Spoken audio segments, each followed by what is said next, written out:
Cricket ইতিহাসে অনন্য মাইলফলকে পাকিস্তান দল বিশ্ব ক্রিকেটে ওয়ানডে ফরম্যাটে এক ঐতিহাসিক গৌরবময় অধ্যায়ের সূচনা করল পাকিস্তান ক্রিকেট দল।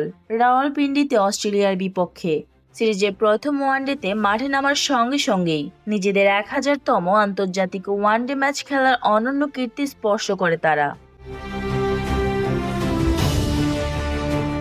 ক্রিকেট ইতিহাসের দীর্ঘ 53 বছরের ওয়ানডে পথচলায় ভারত ও অস্ট্রেলিয়ার পর বিশ্বের মাত্র তৃতীয় ক্রিকেট দল হিসেবে ওয়ানডের এই মাইলফলকে স্পর্শ করার অনন্য গৌরব অর্জন করেছে পাকিস্তান।